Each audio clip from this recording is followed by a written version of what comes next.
السلام علیکم ورحمۃ اللہ وبرکاتہ۔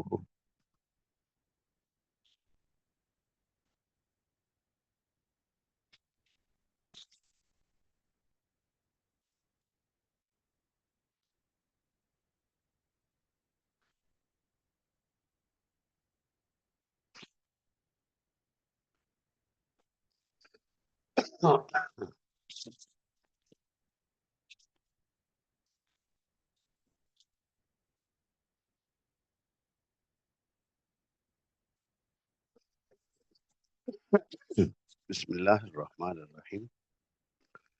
باب غزوۃ زید بن حارثہ۔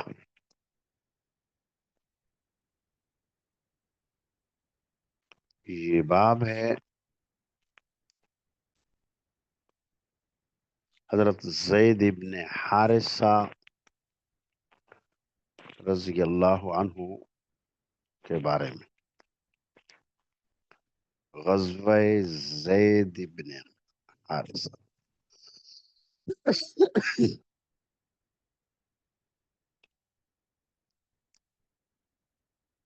زید بن حارثہ رضی اللہ عنہ نبی کریم صلی اللہ علیہ وسلم کے آزاد کردہ غلام ہیں۔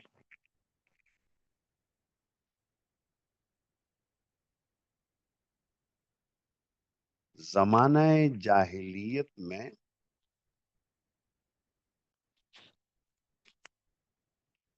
جب یہ بچے تھے تو کسی نے انہیں پکڑ لیا، اغوا کر لیا اور غلام شو کر کے بازار میں فروخت کرنے کے لیے لے آئے۔ حضرت حکیم ابن حزام رضی اللہ عنہ جو حضرت خدیجہ رضی اللہ عنہا کے بھتیجے تھے، تو انہوں نے اپنی پھوپھی کے لیے غلام خرید لیا، ان کو خرید لیا۔ اور جب نبی کریم صلی اللہ علیہ وسلم کا نکاح حضرت خدیجہ سے ہوا تو حضرت خدیجہ نے آپ کی خدمت میں ہدیہ کے طور پر یہ پیش کر دیا۔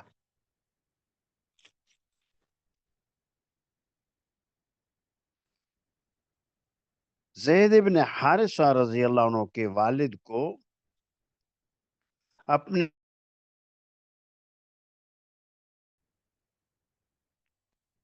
اس صدمے میں روتے، اشعار پڑھتے اور بچے کو تلاش کرتے۔ بالآخر جب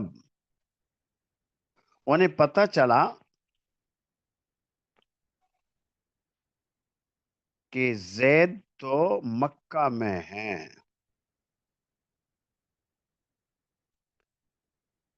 تو والد بھی، چچا بھی اور بھائی پہنچائے، معاوضہ لے کر آئے کہ معاوضہ دے کر اپنے بچے کو لے لیں گے۔ نبی کریم صلی اللہ علیہ وسلم نے ارشاد فرمایا کہ معاوضہ کی ضرورت نہیں، اگر تمہارے ساتھ زید جاننا چاہتے ہیں تو خوشی سے لے جاؤ۔ جب زید کے والد، چچا، بھائیوں نے دریافت کیا تو زید نے کہا کہ میں حضور کے پاس سے جانا نہیں چاہتا،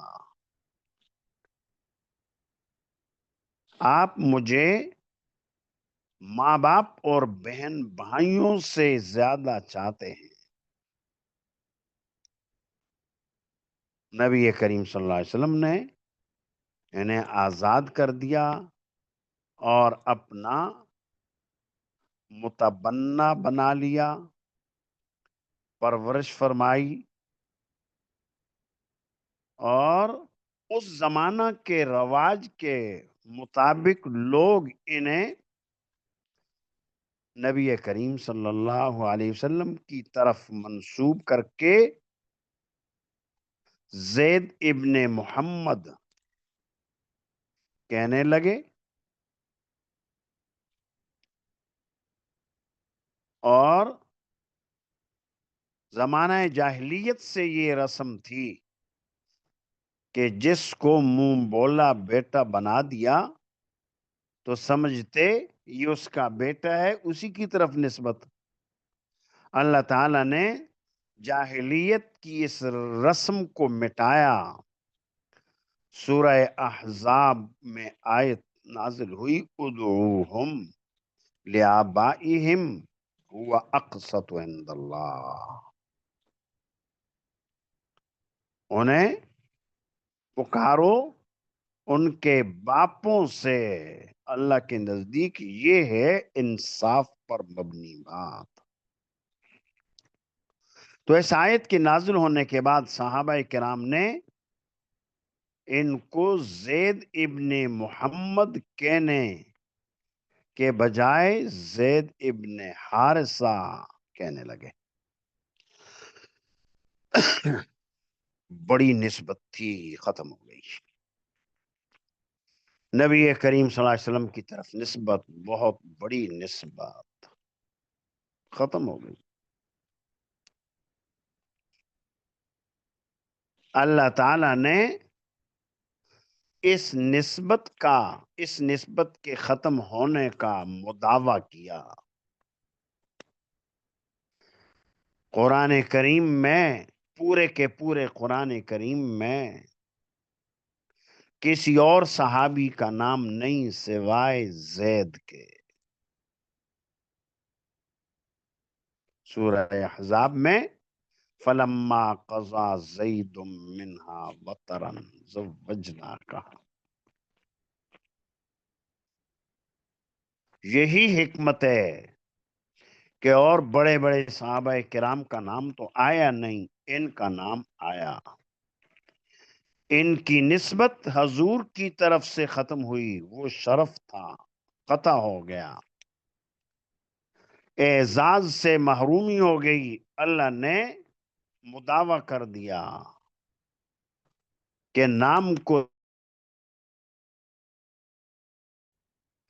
اور قرآن بنا دیا نام کو، جو کوئی پڑھے گا زید کا نام بھی لے گا، زید کا نام لینا ثواب کا کام، 30 نیکیاں مل جائیں۔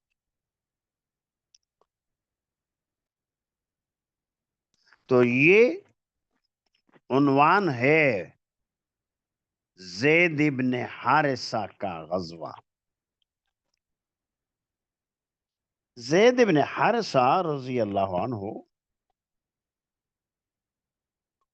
کو نبی کریم صلی اللہ علیہ وسلم نے کئی جنگوں میں امیر لشکر بنا کر بھیجا۔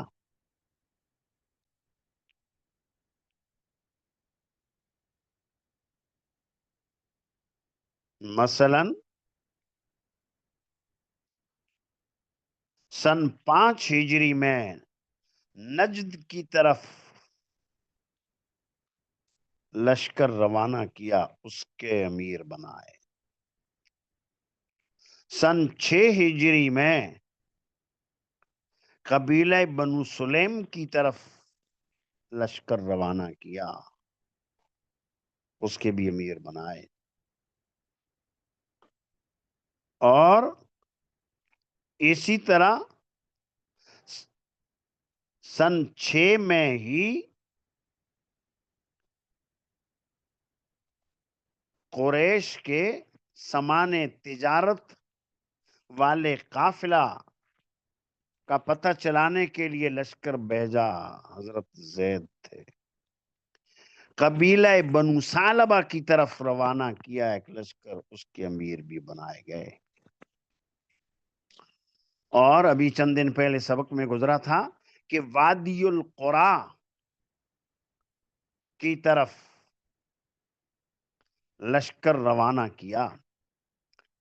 خیبر فتح ہوا تو خیبر کی دائیں جانب تو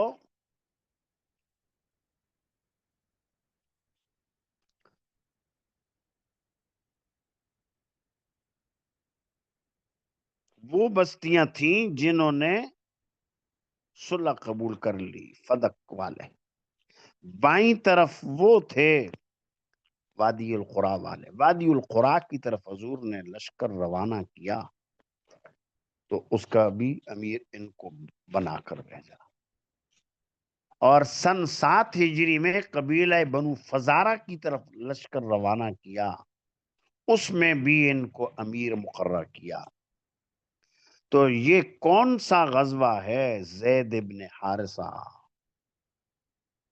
جس میں ان کو امیر بنایا گیا. تو زیادہ تر رجحان میلان ہے علماء کرام کا، شارحین حدیث کا، کہ سن 7 ہجری میں قبیلہ بنو فزارہ کی طرف جو لشکر بھیجا تھا اس کے امیر بنائے گئے زید، اور اس کا دوسرا نام سریہ ام قرفہ بھی ہے.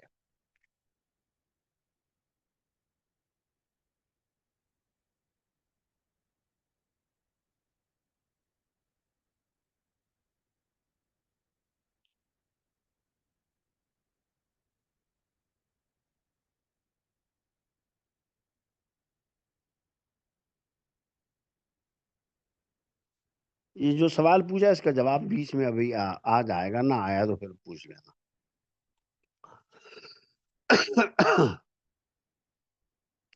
تو یہ سریہ ام قرفہ، سریہ ام قرفہ کا خلاصہ یہ ہے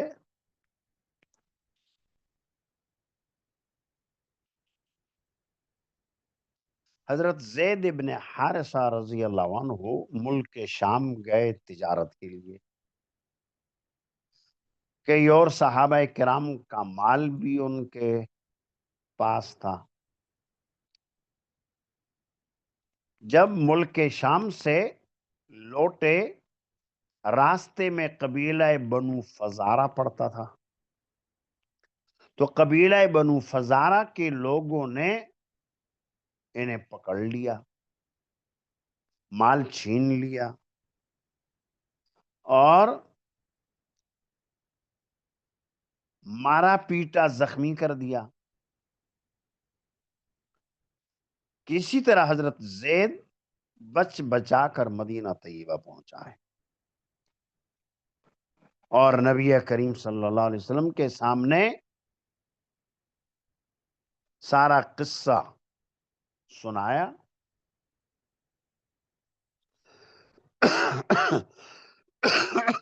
تو آپ علیہ الصلوۃ والسلام نے حضرت زید ہی کی سربراہی میں ایک لشکر روانہ کیا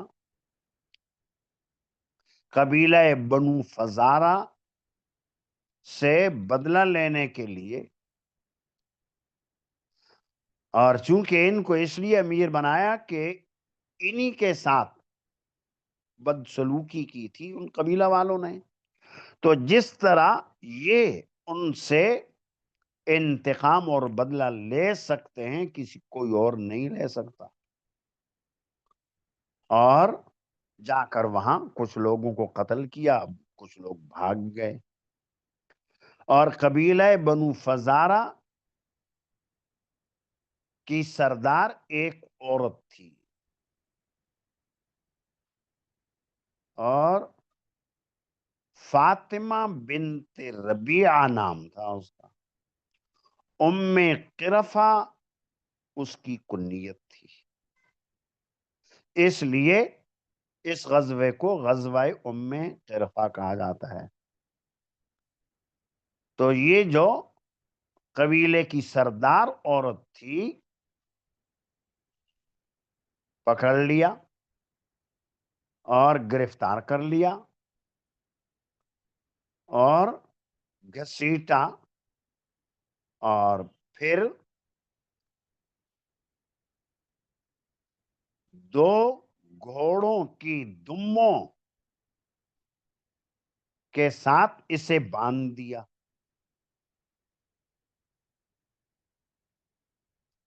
تو اس طرح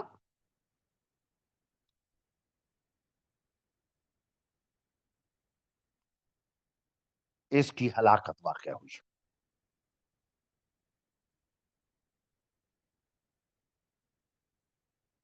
اور ام قرفہ کی ایک بیٹی بھی تھی. تو باندیوں میں، غلاموں میں وہ بھی آئیں اور مدینہ طیبہ ان کو بھی لایا گیا. تو یہ سریہ ام قرفہ کہلاتا ہے. اور مصداق سریہ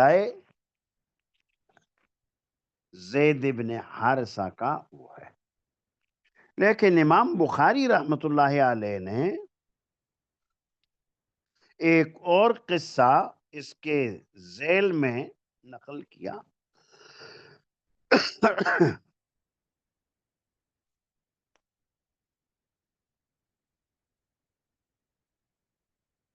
اور وہ قصہ یہ ہے کہ نبی کریم صلی اللہ علیہ وسلم کی وفات کا سال ہے سن 11 ہجری. سفر کا مہینہ ہے. ربیع الاول میں تو آپ علیہ الصلوۃ والسلام کا وصال ہوا. تو 1 مہینہ پہلے کی بات ہے. حضور نے لشکر تیار کیا اور اس لشکر کے امیر حضرت اسامہ کو بنایا، جو زید ابن حارثہ کے صاحبزادے تھے، بیٹے تھے. انہیں امیر بنایا.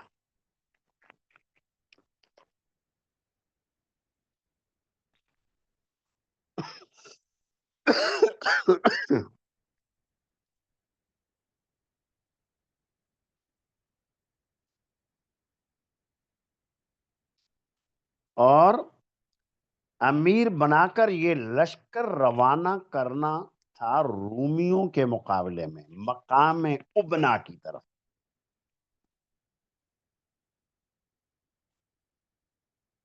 مدینہ طیبہ سے یہ لشکر نکلا اور باہر ہی تھا، پوری طرح سفر اختیار نہ کیا تھا. نبی کریم صلی اللہ علیہ وسلم کی علالت میں شدت آ گئی اور واپس آیا. یہ لشکر واپس آ گیا. اور جب آپ علیہ الصلوۃ والسلام کا وصال ہو گیا، حضرت ابوبکر صدیق رضی اللہ عنہ خلیفہ ہوئے، تو حضور نے وصیت کی تھی کہ جیش اسامہ کو بھیجنا.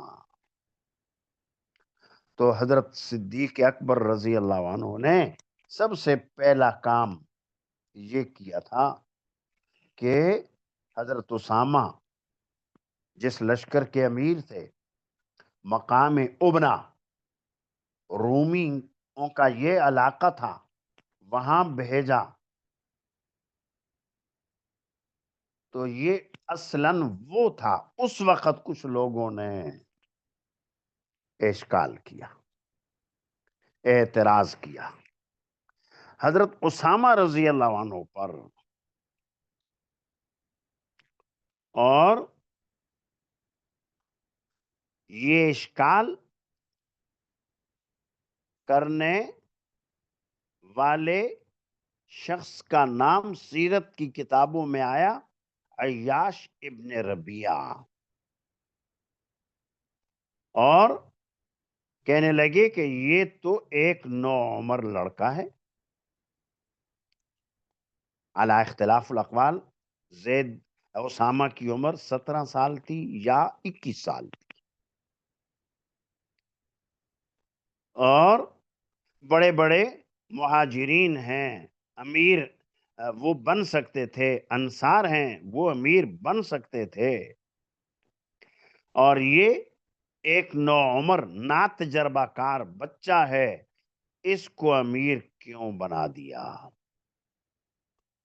جب یہ اعتراض کیا عیاش ابن ربیعہ نے، حضرت عمر نے یہ بات سنی تو حضرت عمر نے رد کیا، اور رد پہلے خود کرنے کے بعد پھر جا کر حضور کو اطلاع دے دی۔ آپ علیہ الصلوۃ والسلام ناراض ہوئے، جب ان کو امیر بنایا، حضور نے بنایا اور اعتراض کیا، تو آپ علیہ الصلوۃ والسلام کو جب اطلاع ملی تو پھر حضور نے خطبہ دیا، اور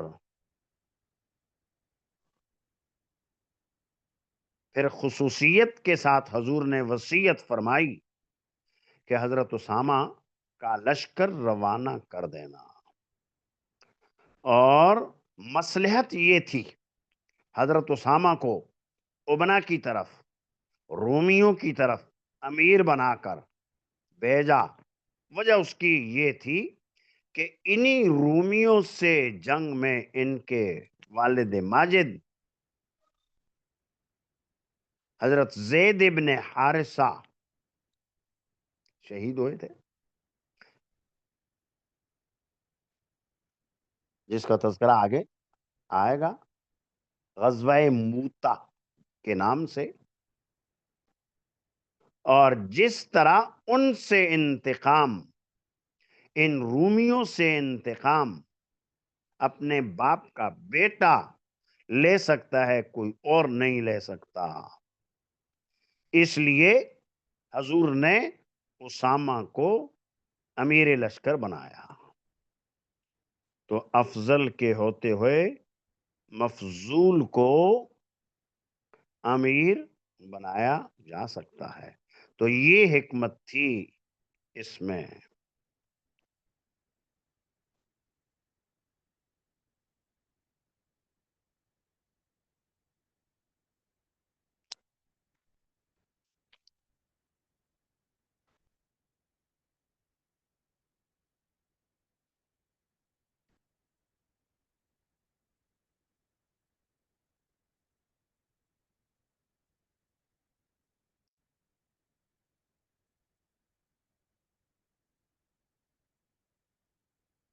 یہ کسی نے جو پوچھا ہے،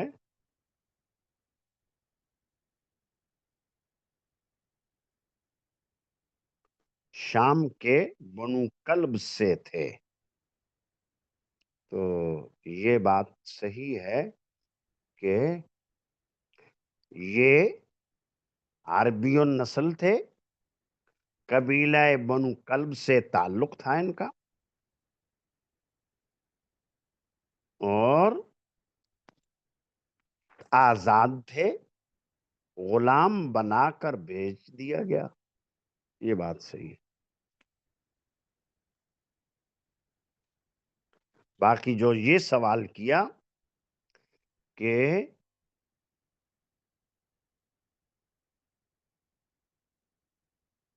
شکایت جو لوگوں کو ہوئی، تو وہ شکایت اس بات پر تھی کہ یہ نوعمر ہیں، کم سن ہیں، اور ان کو بنانے کی مصلحت بھی بتا دی کہ یہ مصلحت تھی، اس لیے حضور نے ان کو بنایا۔ اب دیکھیں کتاب کے اوپر اس کو منطبق کر جائیں۔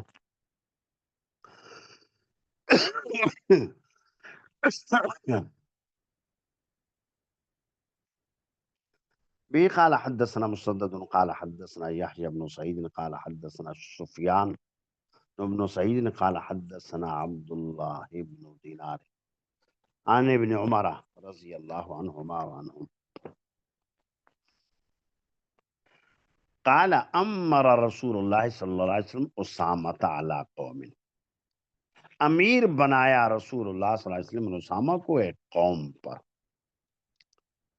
پر، اکابر صحابہ کرام مہاجرین تھے، انصار تھے، ان کے اوپر بنایا امیر، اور اپنے مرض الوفات میں سن 11 ہجری میں ماہ سفر میں وصال سے تقریباً مہینہ پہلے فطعنوا فی عمارتہ، تو ان کی عمارت پر لوگوں نے اعتراض کیا، تو یہاں نام نہیں لیا، جمع کا صیغہ، ورنہ ایک شخص تھا عیاش ابن ربیعہ جس نے یہ طعن کیا تھا، فقال، تو جب یہ طعن کیا یعنی بڑے بڑے اکابر ہیں ان کو کیوں بنایا، تو حضور نے ارشاد فرمایا ان تطعنوا فی عمارتی،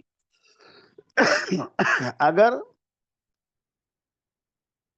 تم نے ان کی عمارت میں ان کے امیر بنانے میں اعتراض کیا ہے تو فقد طعنتم فی عمارت ابیہ، تم ان کے والد کی عمارت میں بھی اعتراض اور طعن کر چکے ہو، من قبلی، ان سے پہلے۔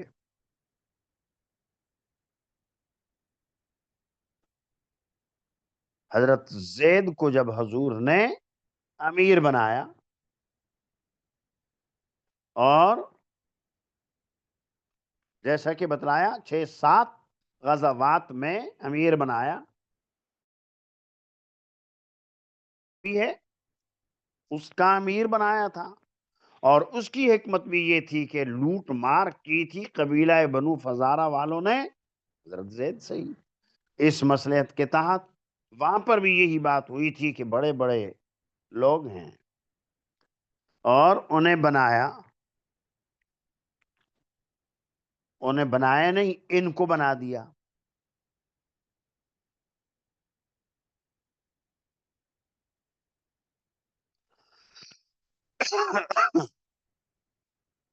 آگے فرمایا وَأَيْمُ اللَّهِ، اور اللہ کی قسم، لَقَدْ كَانَ حَلِيقًا لِلْإِمَارَةِ، یہ امیر بننے کے لائق تھے۔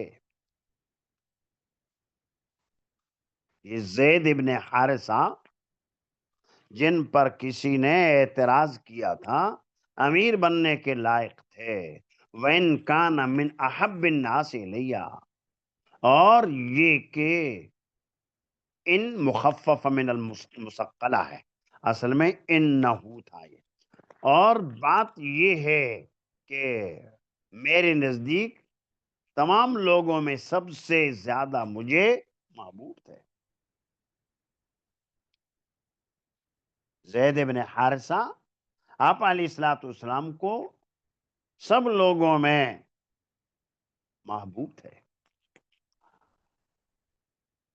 وَإِنَّ هَذَا لَمِنْ أَحَبِّ النَّاسِ إِلَيَّ بَعْدَهُ، اور یہ یقین رکھو کہ یہ ہاذا یعنی اسامہ، جیش اسامہ میں ان کو امیر مقرر کیا، یہ ان کے بعد میرے نزدیک سب لوگوں سے زیادہ عزیز ہیں، محبوب ہیں، اس لیے اسامہ کو حب رسول کہا جاتا تھا، نبی کریم صلی اللہ علیہ وسلم کے محبوب ہیں۔ تو معلوم ہوا کہ لوگ اعتراض کرتے ہیں، لوگوں کے اعتراضات سے بچنا ممکن نہیں۔ نبی کریم صلی اللہ علیہ وسلم پر اعتراض کہ ایک نوجوان کو امیر بنا دیا، عمر رسیدہ تھے، تجربہ کار تھے، تو حضور نے فرمایا کہ تم اس سے پہلے ان کے والد زید کے امیر بننے پر بھی اعتراض کر چکے ہو، حالانکہ وہ بھی امیر بننے کے لائق تھے، یہ بھی امیر بننے کے لائق ہیں، لہذا اعتراضات سے کوئی بچ نہیں سکتا. اور جب بچ نہیں سکتا تو لوگوں کے اعتراضات سے ڈرنا نہ چاہیے. لوگ اعتراض کرتے ہیں، ان کو اعتراض کرنے دیں. یہ حضور کا سنی ہے، حضور کا طرز عمل ہے کہ افضل کے ہوتے ہوئے مفضول کو بھی امیر بنایا جا سکتا ہے. ابو بکر تھے، عمر تھے، علی تھے، اور بدری صحابہ کرام تھے، بیت رضوان والے تھے، ان کو چھوڑ کر ان کو بنایا.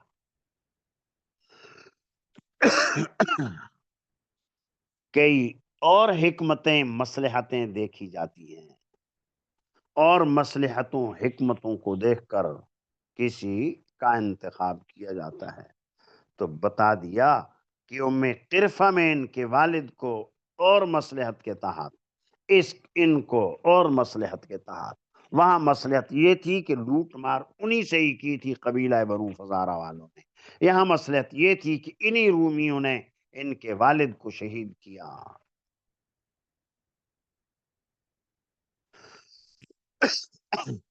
آگے باب نیا شروع ہو رہا ہے، باب عمرۃ القضاء.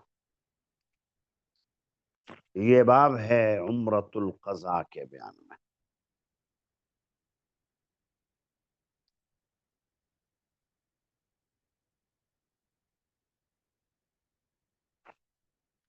اس کا نام عمرۃ القضاء بھی ہے،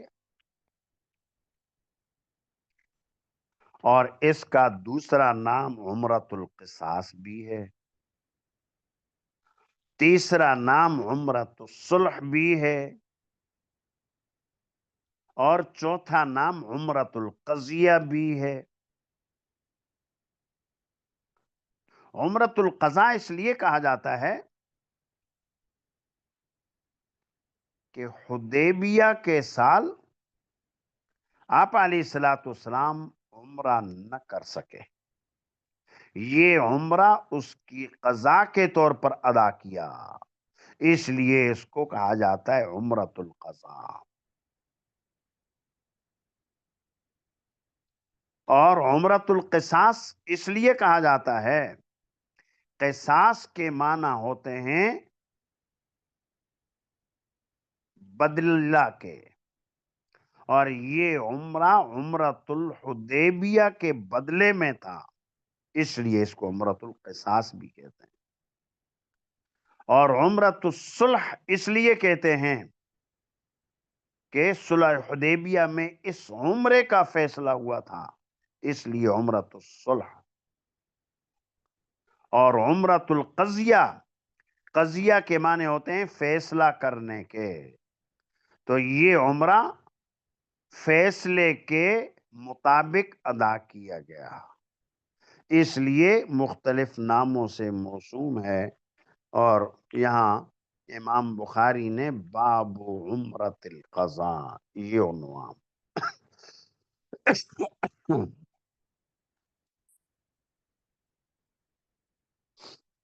پہلے گزرا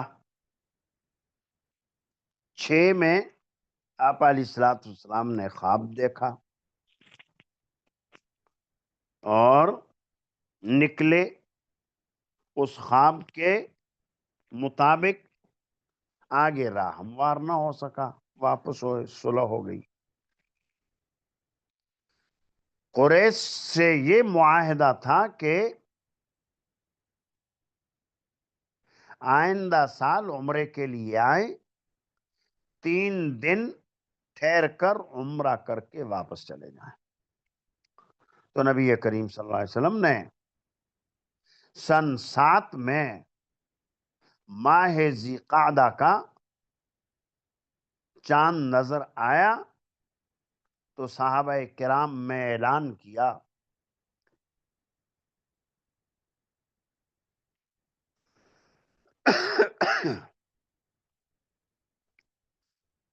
کہ وہ جو عمرہ تھا اس کی قضا کے لیے روانہ ہونا ہے، اور جو لوگ گزشتہ سال ساتھ گئے تھے ان میں کوئی رہ نہ جائے. الا یہ کہ اس دوران میں جن کا انتقال ہو گیا ہو. تو اس طرح آپ علیہ الصلوۃ والسلام تقریباً 2000 افراد کی جمعیت کے ساتھ مکہ معظمہ روانہ ہوئے. صلح حدیبیہ میں تو تھے 1400 یا 1500 یا 1300 یا 1500 سے کچھ اوپر تھے، 1525 جیسا کہ تفصیل میں آیا تھا. لیکن اب وہ تو تھے ہی جو سال گزشتہ واپس ہوئے، اور کچھ افراد زیادہ بھی ہوئے، تو تقریباً 2000 کے آس پاس افراد ماہ ذی قعدہ میں نکلے.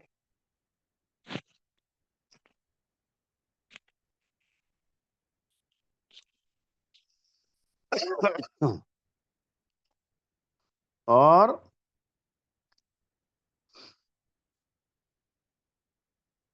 اندیشہ تھا کہ آگے کفار قریش مزاحمت کریں. اس اندیشے کی خاطر آپ علیہ الصلوۃ والسلام نے کچھ اسلحہ بھی ساتھ لیا.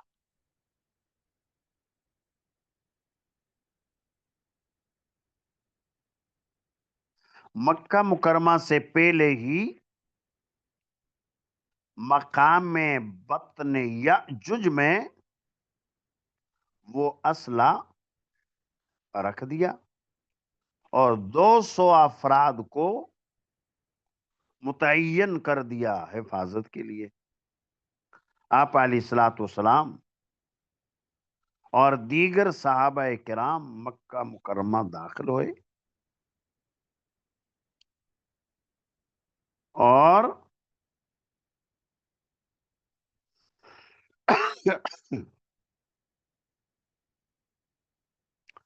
حرم میں پہنچے. عبداللہ ابن رواحہ رضی اللہ عنہ نے کچھ اشعار بھی پڑھے تھے، جیسا سیرت کی کتابوں میں آتا ہے، اور عمرہ ادا کیا. حضور نے پھر 200 افراد کو وہاں سے واپس بھیجا مقام یأجوج میں، کہ وہاں جو اسلحہ ہے اس کے پاس جا کر نگرانی کریں، پہرا دیں، اور جو وہاں ہیں ان کو بھیجیں. اور ایسا ہی ہوا، وہ آئے اور انہوں نے آ کر عمرہ کیا.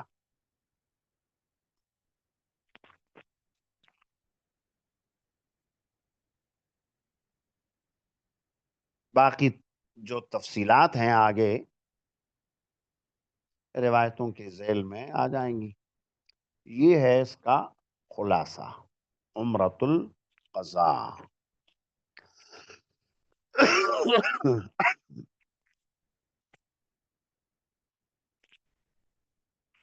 ذکرہ انس عن النبی صلی اللہ علیہ وسلم. یہاں پر امام بخاری نے صرف حوالہ دیا. حضرت انس نے عمرۃ القضاء کا ذکر کیا ہے.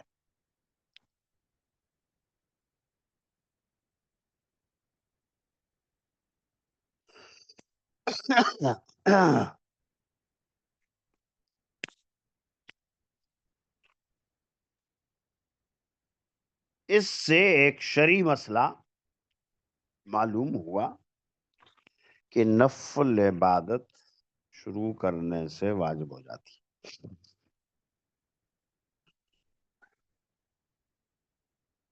پہلے کوئی آدمی نفلی عبادت کرے نہ کرے، لیکن شروع کر دی، ارادہ کر لیا، نیت باندھ لی، تو اب ایسی صورت میں اس کی ادائیگی واجب ہو جاتی ہے.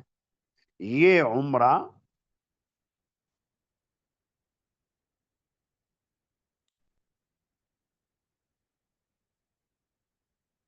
عبداللہ ابن رواحہ مہاجر نہیں تھے، یہ تو انصار میں سے تھے، مدینہ طیبہ کے تھے۔ تو یہ عمرہ پہلے نیت کر چکے تھے یہ لوگ، اس لیے واجب تھا، واجب کی ادائیگی کے لیے یہ لوگ آئے۔ تو یہ مسئلہ ہمارے علماء احناف کے ہاں ہے، نفل نماز پڑھو نہ پڑھو کوئی گناہ نہیں ہے، لیکن شروع کر لی، نیت باندھ لی تو اب اس کو پورا کرنا واجب۔ نفل روزہ رکھو تو اچھی بات، نہیں رکھو کوئی گناہ نہیں، لیکن شروع کر دیا، نفل روزے کو پورا کرنا لازم ہے، کوئی توڑے گا تو اس کی قضا لازم ہے۔ یہی حال ہے عمرے کا، عمرے کا احرام باندھ لیا اور اب احرام باندھ کر نیت کر لی، اب اس کے بعد پھر اس کو پورا کرنا لازم تھا، نہ کر سکے تو اس کی قضا ہوگی۔ تو یہ عمرۃ القضاء اسی سلسلے کا تھا۔ بے قال حدثنا عبید اللہ بن موسیٰ عن اسرائیل عن ابی اسحاق عن البراء رضی اللہ عنہ قال اعتمر النبی صلی اللہ علیہ وسلم فی ذی القعدہ، نبی کریم صلی اللہ علیہ وسلم نے ذی قعدہ میں عمرہ فرمایا۔ فَأَبَّى أَهْلُ مَكَّةَ أَن يَدَعُوهُ يَدْخُلَ مکہ، یہ سن 6 ہجری والا جو عمرہ تو وہ ذی قعدہ میں تو نیت کر کے چلے، اہل مکہ نے انکار کیا کہ چھوڑیں ان کو مکہ داخل ہوتے ہوئے، حتی قاضاہم علی ان یقیم بہا، یہاں تک کہ صلح ہوئی اس پر کہ وہ 3 دن مکہ میں قیام کریں گے۔ فلما کتب الکتاب، کتبوا، جب تحریر کو لکھا مسلمانوں نے، ھذا ما قاضانا علی محمد رسول اللہ، یہ ہے وہ فیصلہ جو کیا ہے اللہ کے رسول نے۔ قالو لا نقر بہذا، تو اب قالو وہ کفار کہنے لگے ہم اس کا تو اقرار کرتے نہیں، مشرکین کہنے لگے کہ ہم اس کا یعنی اللہ کے رسول ہونے کا اقرار تو کرتے نہیں، جب کرتے نہیں تو یہ آپ کی جو تحریر ہے محمد رسول اللہ یہ صحیح نہیں۔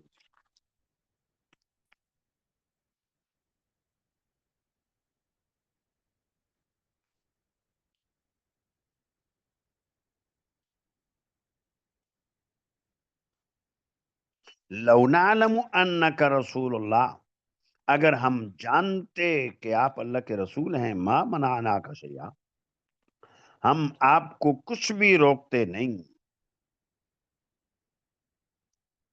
ہم آپ کو روکتے نہیں، جھگڑا ہی ختم۔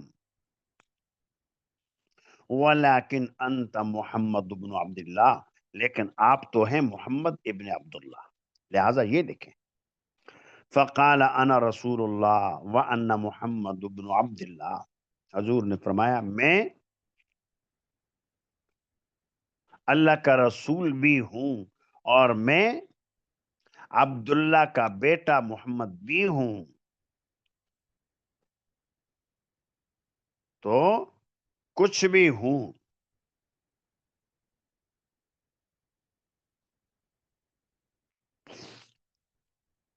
نفل روزہ کی قضا، یعنی کوئی نفلی روزہ نیت کرے روزہ رکھوں گا، پھر کسی وجہ سے روزہ نہ رکھ سکا، عذر کی وجہ سے، بلا عذر سے ہی اس روزہ کو بعد میں قضا کرنا ہوگا۔ شروع کرنے سے روزہ لازم ہو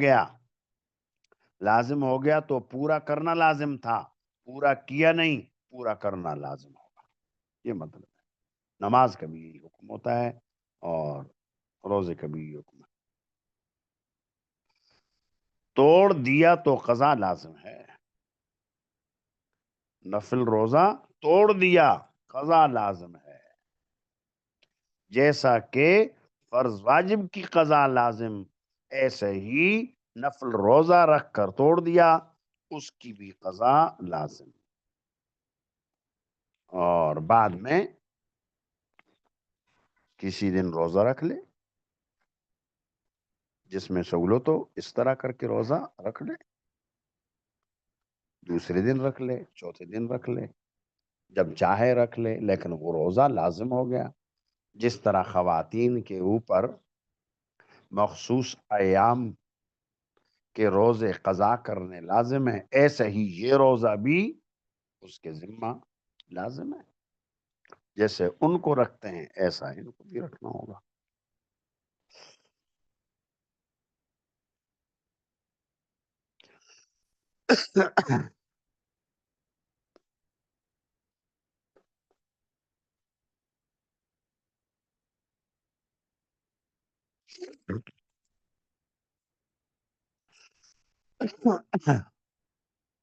عاشورہ کا روزہ ٹوٹ جائے اس کا بھی یہی حکم ہے،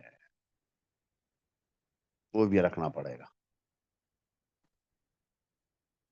ایسے کوئی رکھے رکھے نہ رکھے نہ رکھے، شروع کر دیا اور پھر توڑ دیا، روزہ اب یہ لازم ہو گیا تھا، رکھنا پڑے گا.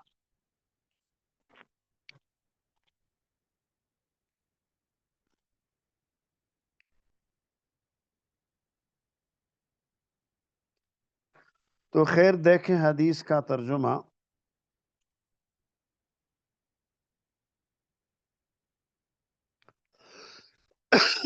تحریر لکھنے والے تھے حضرت علی.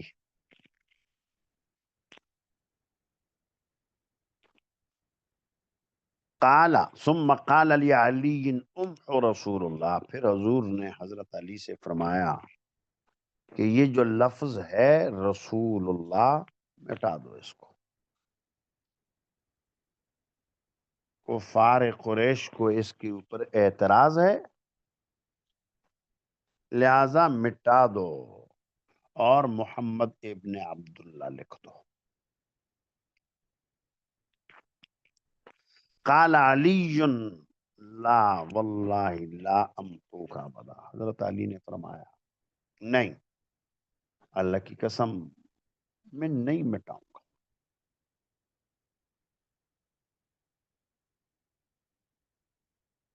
یعنی حضور کے نام نامی اسم گرامی کے ساتھ جو رسول اللہ لکھا ہوا ہے میں اس کلمے کو مٹاؤں گا نہیں.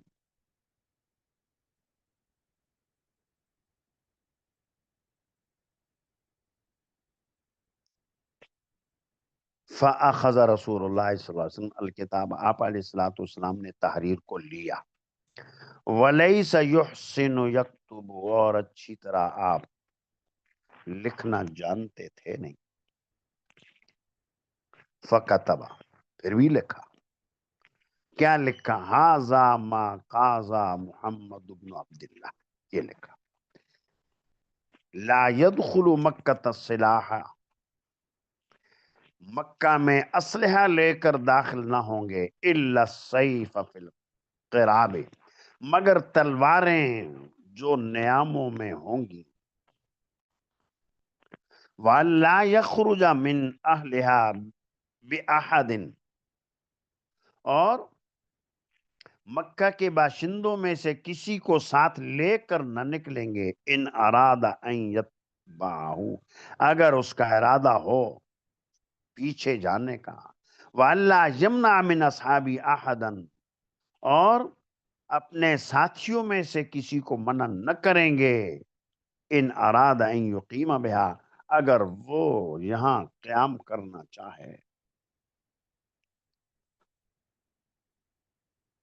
تو اب یہاں تھوڑا سا یہ مسئلہ ہے. فَكَتَبَ، آپ علیہ الصلوۃ والسلام نے لکھا. تو بعض حضرات کی، بعض علماء کرام کی رائے یہ ہے کہ یہ مجاز ہے، یہ حقیقت نہیں ہے. مٹایا تو نبی کریم صلی اللہ علیہ وسلم نے، لیکن پھر دوبارہ آپ نے نہیں لکھا، بلکہ حضرت علی نے لکھا تھا، جو پہلے ہی لکھ رہے تھے۔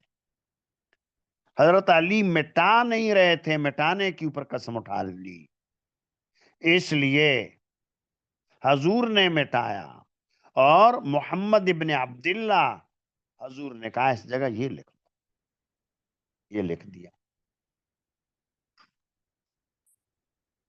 یہ ایسا ہی ہے جیسا کہ قرآن کریم میں اس کی مثال،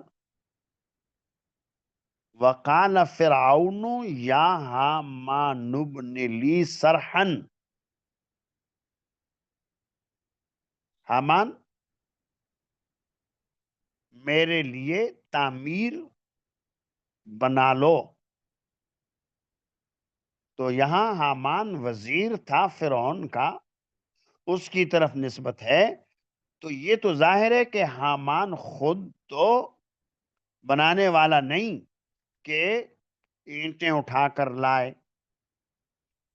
اور گارا بنائے، تعمیر کرے، بلکہ کسی کو کہا ہوگا۔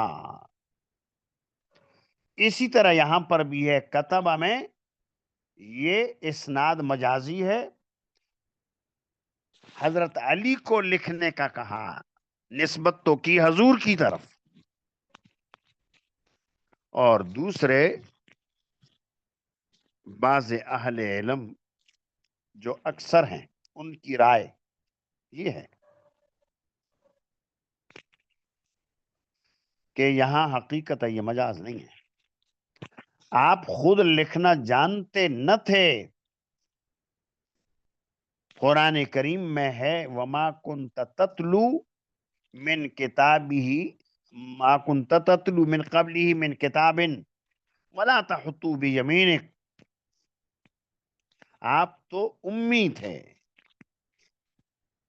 اور یہ تو آپ کی عظمت کی نشانی تھی، نہ آپ لکھ سکتے تھے نہ آپ پڑھ سکتے تھے، لیکن معجزتاً اللہ نے آپ کو اس وقت یہ استعداد اور صلاحیت عطا فرما دی کہ آپ نے خود اپنے ہاتھ سے لکھا۔ تو یہ کتبہ، یہ نسبت ہے اور نسبت حقیقی ہے۔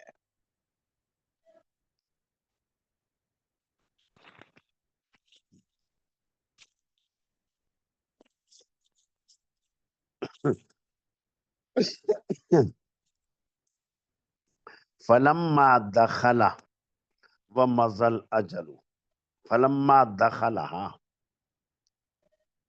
پھر جب آپ مکہ مکرمہ میں داخل ہوئے، وہی عمرہ کے لیے، اور مدت گزر گئی، اتوا علین، یہ لوگ آئے علی کے پاس، فقالو قل لصاحبک، بولے کہ اپنے ساتھ والے سے کہہ دو، نبی کریم صلی اللہ علیہ وسلم مراد ہیں، اخرج عنا، ہمارے پاس سے چلے جاؤ، فقد مضل اجل، مدت تو گزر گئی۔ اور شاید آپ کے علم میں ہوگا کہ اسی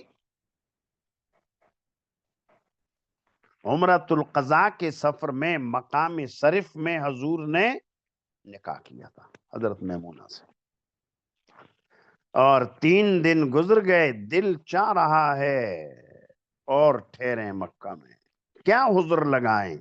حضور نے عذر لگایا کہ میں نے ابھی نکاح کیا ہے، اور میرا ارادہ ہے ولیمہ کرنے کا، اور آپ ہمارے رشتہ دار ہیں، ولیمہ کریں گے، آپ کو بھی مدعو کریں گے، تو اور تھوڑی سی مہلت دے دو۔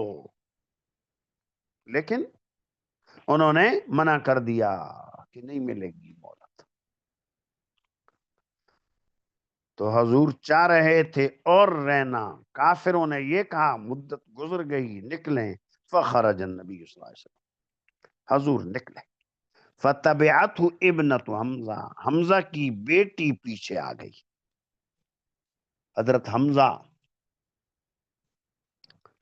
تو شہید ہو گئے تھے غزوہ احد میں سن 3 ہجری، اور یہ سن 7 ہجری کا قصہ ہے۔ 7 میں گئے تو خاندان ان کا وہاں تھا، بچی تھی، بچی پیچھے آنے لگی، تنادی یا ہم، یا ہم، آواز دینے لگی، اے چچا، اے چچا۔ آپ علیہ الصلوۃ والسلام اس بچی کے چچا تو نہیں، حضور کے چچا کی وہ بیٹی ہے تو بہن ہوئی، اور بچی ہم اس لیے کہہ رہی تھی کہ ایک تو عام طور پر بڑے کو چچا ہی کہہ دیا جاتا ہے، اور دوسری وجہ اس کی یہ کہ حضرت حمزہ نے سویبہ کا دودھ پیا، حضور نے بھی سویبہ کا دودھ پیا، تو حضرت حمزہ اور حضور رضاعی بھائی ہوئی ہوئے، نسبی اعتبار سے تو چچا بھتیجا ہیں، لیکن رضاعت کے اعتبار سے بھائی ہیں، اس لیے اس بچی نے یہ کہا یا ہم، یا ہم۔ امامہ نام تھا اس بچی کا۔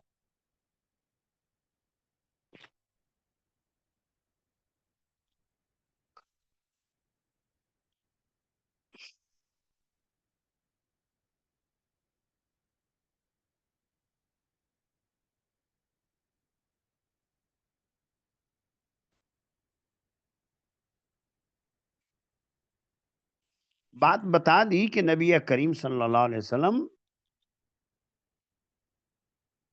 لکھنا پڑھنا دونوں ہی نہ جانتے تھے۔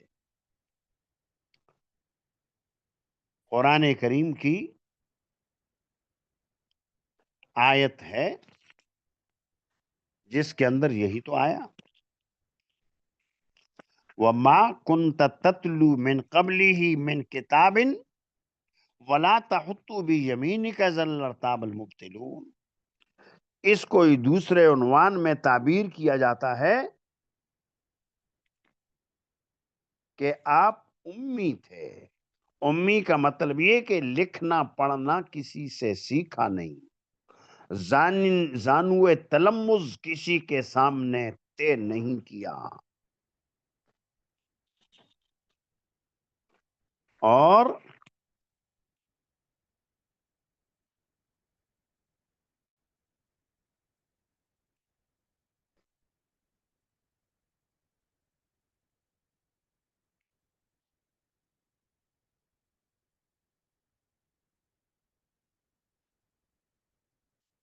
کاتبین وحی تو بہت تھے، حضرت علی بھی تھے، حضرت زید بھی تھے، حضرت معاویہ بھی تھے۔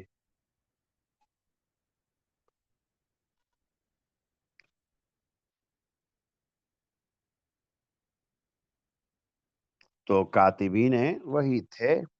خیر، اس وقت جو موجود تھے اس کی بات ہو رہی ہے، اس وقت موجود حضرت علی تھے۔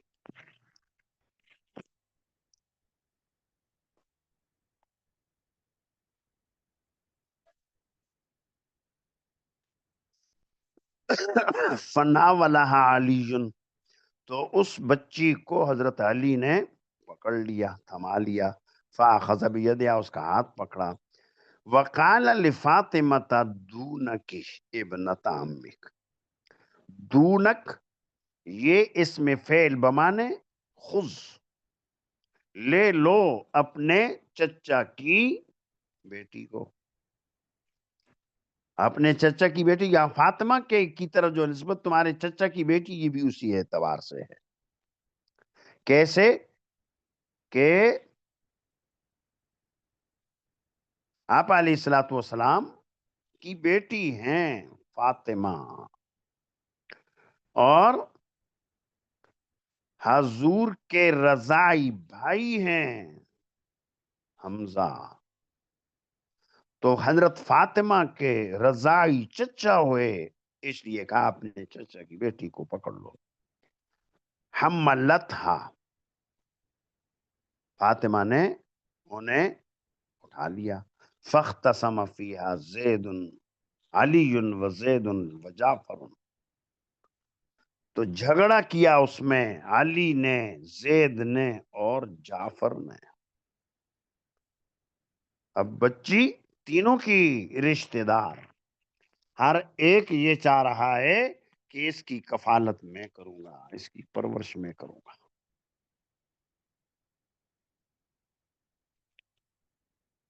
قال علی انا اخذتها وهي بنت عمی، میں نے اسے لیا ہے اور یہ میرے چچا کی لڑکی ہے، لہذا یہ میرا حق ہے.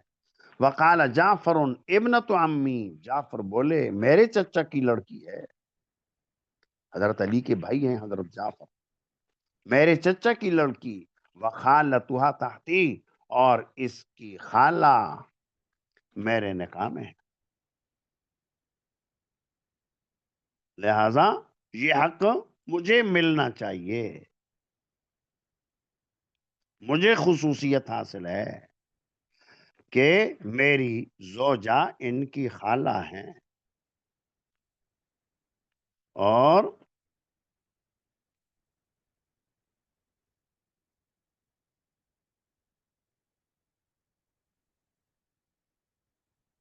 حضرت جعفر کی زوجہ کا نام پہلے بھی بتایا تھا کہ اسما بنت امیس تھا، اور اس بچی کی والدہ کا نام سلمہ بنت امیس تھا. اسما بنت امیس اور سلمہ بنت امیس. تو سلمہ بنت امیس یہ حمزہ کی زوجہ، اور یہ بچی سلمہ کی تھی.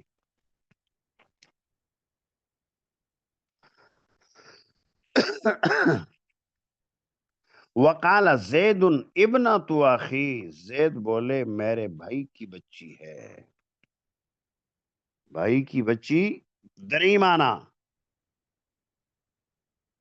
کہ جب مہاجرین آئے مدینہ طیبہ تو وہاں دو دو کو بھائی بھائی بنایا، مواخات قائم کی. حضرت زید کو اور حضرت حمزہ کو بھائی بھائی بنا دیا، یہ مواخات قائم کیا. تو زید ابن حارثہ نے کہا کہ یہ میرے بھائی کی بیٹی ہے. اور ایک وجہ، اب یہ دونوں ساتھ رہتے تھے، حضرت زید، حضرت حمزہ. اور حضرت حمزہ شہادت سے پہلے یہ وصیت کر گئے کہ میرے جتنے کام ہیں ان کی دیکھ بھال تمہارے ذمہ. زید کو کہا. اور اس زمانے میں جب کوئی کسی کو اپنا وصی بنا دیتا اور انتقال کر جائے تو بعد میں گھر کے کام کاج اسی کی ذمہ داری ہوتی تھی. اس لیے حضرت حمزہ نے زید کو اپنا وصی بنایا. اب دو وجہ ہو گئیں زید کی کہ حمزہ کی بیٹی کی پرورش اور خزانت کا میں حقدار ہوں.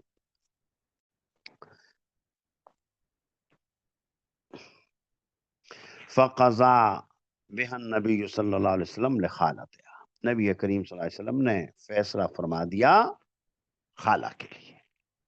وقال، خالہ کے لیے یعنی جعفر کی زوجہ کے لیے، سلمہ بن وہ اسما بنت امیس اس کی پرورش کریں گی.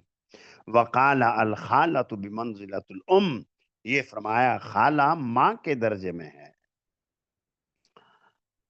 اب یہاں ذرا یہ غلطی کر دیتے ہیں کہ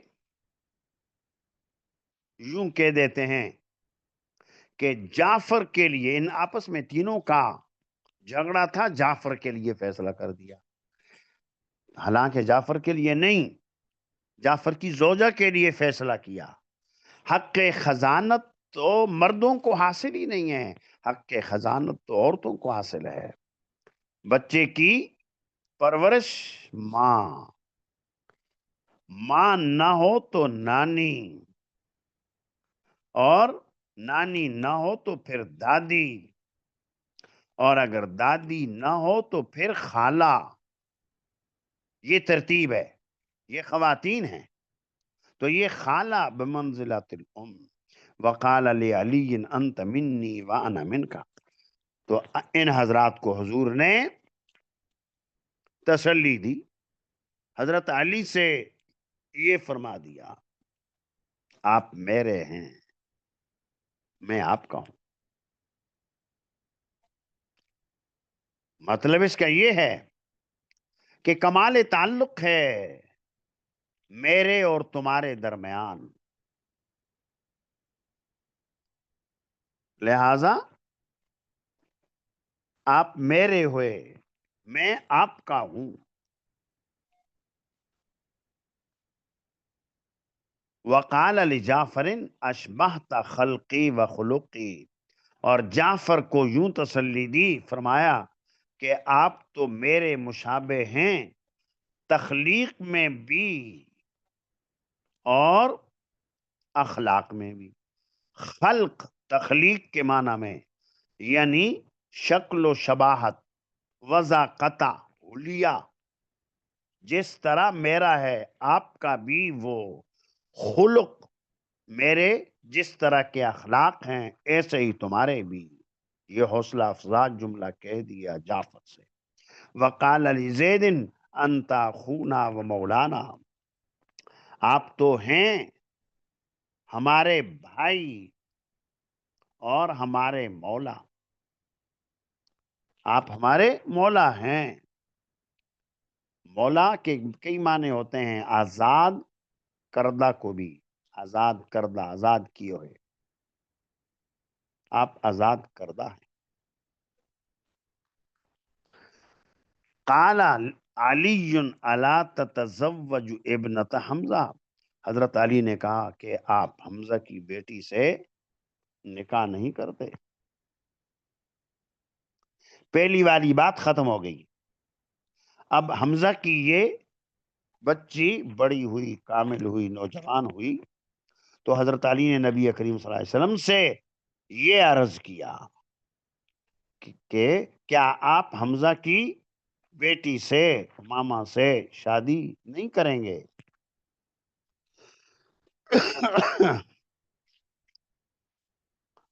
اور آپ علیہ الصلوۃ والسلام کے نکاح میں ازواج تھیں، خاص اپنی قرابت دار نہ تھی، اس لیے حضرت علی نے یہ کہا کہ آپ ان سے شادی کر لیں. تو اس کے جواب میں حضور نے ارشاد فرمایا انہا ابنت اخی من الرضاعہ. یہ تو میرے رضائی بھائی کی بچی ہے، میرے لیے حلال نہیں ہے. رضائی بھائی کیسے؟ ابھی بتلایا کہ سویبہ کا دودھ پیا تھا حمزہ نے، اور 2 سال بعد اسی سویبہ کا دودھ پیا حضور نے. تو چچا بتیجے سے 2 سال بڑے، اور جب رضائی بتیجی ہو گئی. اس لیے حضرت علی نے تو پیشکش اس لیے کی کہ حضور کی جتنی شادیاں ہیں وہ اپنے خاص قبیلہ بنو ہاشم سے باہر ہیں، اور بنو ہاشم آپ کا قریبی خاندان تھا، اور بنو ہاشم سے نکل کر اوروں میں آپ نے شادیاں کی تھیں.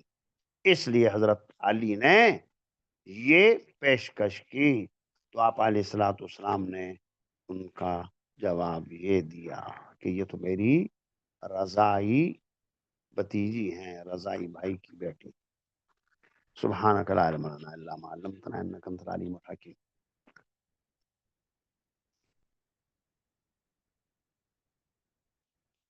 یہ پوچھا ہے کسی نے، کتاب میں علیہ السلام لکھا ہے فاطمہ کی بات، یہ تو کاتب کی، رائٹر کی غلطی ہے. اور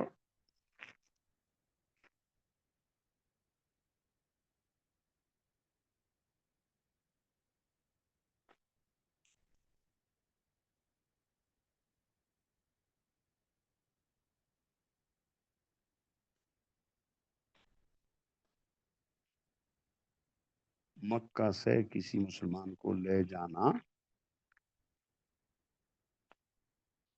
وہ مردوں کا حکم تھا.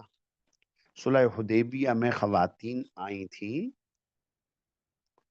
اور اس وقت کفار قریش نے یہی بات اٹھائی تھی کہ خواتین کو واپس دو. تو قرآن کریم میں آیت نازل ہوئی تھی اذا جاءک المؤمنات مہاجرات فامتحنوہن اللہ اعلم بایمانہن فإن علمتموہن مؤمنات فلا ترجعوہن الی الکفار. تو یہ جو تحریر تھی اس میں مردوں کے متعلق بات تھی، خواتین کے متعلق بات نہ تھی. اور حضرت حمزہ مہاجر حضرت حمزہ بھی تھے، اور اسی طرح زید ابن حارثہ یہ بھی مہاجر.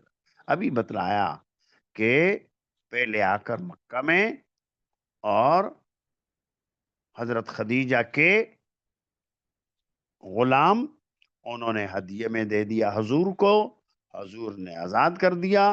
اور جب اور ہجرت کر کے گئے تو زید بھی گئے، تو حمزہ بھی مہاجر، زید بھی مہاجر. اور بولو.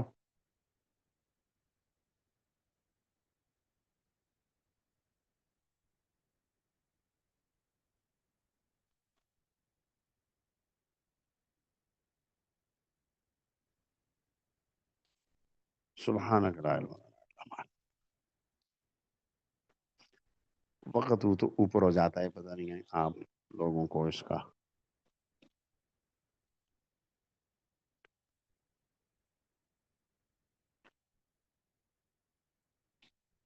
اگر یہ بات وقت اوپر ہونا محسوس ہو تو بتا دینا، وقت کے اوپر ختم کر دیں گے. مسئلہ ہو تو بتا دیں.